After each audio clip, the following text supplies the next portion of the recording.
Aceh menjadi wilayah terdampak bencana paling parah. Akses jalan terputus, aliran listrik padam, dan pasokan air bersih minim. Bagaimana kondisi terkini dan penanganan korban bencana di sana? Kita akan berbincang dengan Kepala Biro Kompas TV Aceh, Putra Perwira, langsung dari Banda Aceh. Selamat malam, Putra. Malam, Ibrahim. Putra, bisa Anda gambarkan bagaimana saat ini kondisi Aceh? Apakah masih gelap gulita di malam hari ini, Putra? Baik, Ibrahim.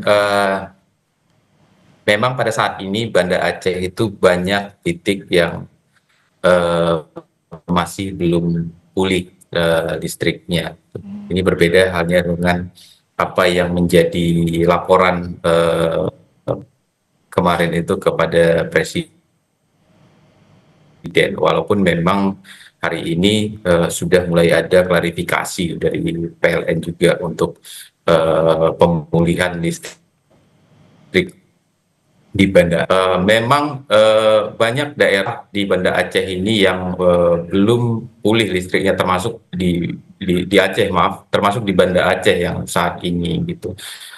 Nah, listrik memang ini menjadi prioritas ya kalau untuk kondisi normal dan bencana saat ini, karena memang di Aceh sendiri seperti kita tahu, selain masalah listrik ini juga ada masalah akses jalan gitu. Ada 4 kabupaten yang di bagian tengah Aceh ini eh, yang belum baik menerima bantuan gitu Ibrahim. Jadi saya bisa ada 700 dari angka yang kami dapat itu 700, sekitar 735.000 jiwa di 4 kabupaten di bagian tengah Aceh itu, yakni di Kabupaten Gayo Luwes, Aceh Tengah, Bener Meriah, dan Aceh Tenggara itu yang masih mengandalkan pasokan bantuan dari udara gitu. Nah, ini kan tentunya eh, tidak hal yang gampang ya untuk apa namanya untuk menyalurkan bantuan itu gitu. Putra, Itu Ibrahim. 735.000 warga masih belum dapat bantuan karena wilayah mereka terisolasi, Putra ya. Ini yang baru terdata, Putra. Bukan 735.000 yang belum menerima bantuan, tapi ada 735.000 jiwa di 4 kabupaten itu yang membutuhkan bantuan gitu, dan bantuan ini masuk melalui udara gitu. Oh, baik.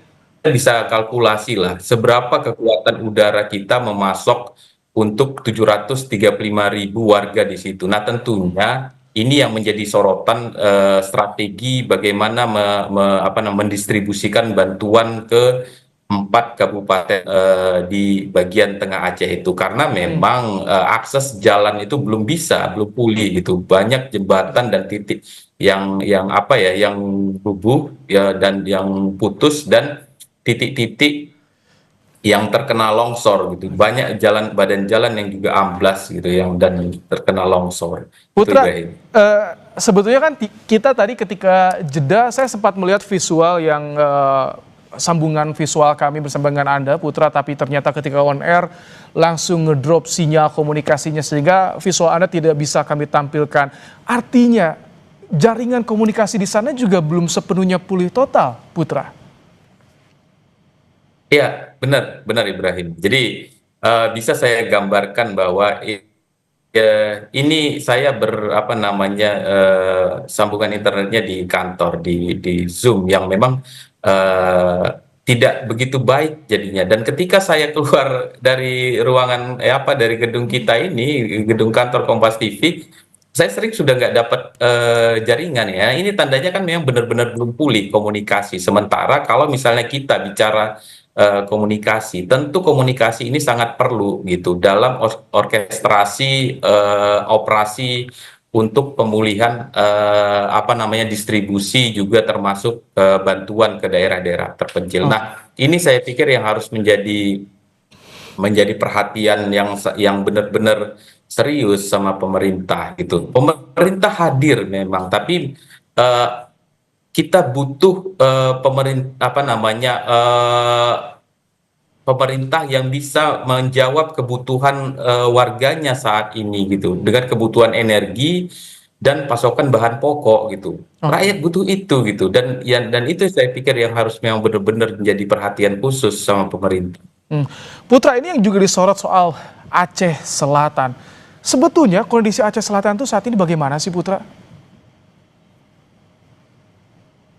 Eh, Baik Ibrahim, memang dari laporan-laporan rekan-rekan di lapangan kita, Aceh Selatan ini kondisinya sudah mulai membaik ya, walaupun memang di awal akhir November kemarin itu sempat diterpa banjir besar juga, karena sebagian besar Sumatera bagian utara itu memang terkena banjir gitu karena intensitas hujannya. Tapi perlahan sudah normal, karena kalau dari klaster yang kita diskusikan di ruang redaksi itu ada 4 klaster kalau misalnya di Aceh ini gitu. Jadi Aceh bagian utara itu ada Hmm. PD dan PD Jaya, ini sudah aksesnya sudah Oke. tersambung gitu. Putra, Dan bagian timur itu ya Putra, kalau Aceh Selatan ketika Kuala Simpang itu bupatinya sudah. bupatinya diberhentikan sementara oleh Mendagri, pengaruhnya bagaimana untuk pemerintahan di sana untuk distribusi bantuan terutama? Nah, baik Ibrahim, kalau distribusi bantuan sebenarnya ya kita membutuhkan BNPB memang yang mengorkestrasi operasi untuk pengiriman bantuan gitu. Jadi memang saya pikir eh, eh, Aceh Selatan untuk distribusi bantuannya bisa ya akan cukup cukup bisa baik lah gitu. Walaupun bupatinya, karena memang pada saat kemarin itu beberapa waktu setelah bencana kemarin, bupati sempat berangkat ke luar daerahnya gitu. Ini yang kemarin itu sempat dibilang oleh presiden, kalau dianalogikan sebagai di organisasi militer ini kan desersi gitu, tapi tetap aja karena di situ ada sistemnya sudah berjalan juga ya, memang distribusi bantuan ini tetap dilakukan gitu. Oke. Itu Ibrahim. Termasuk pemulihan ya, jadi artinya tak terganggu kendati bupati diberhentikan sementara hingga 3 bulan ke depan. Putra Perwira, Kepala Biro Kompas TV Aceh, terima kasih telah menyampaikan bagaimana kondisi terkini penanganan korban bencana banjir dan longsor di Aceh. Selamat bertugas kembali di sana, Putra.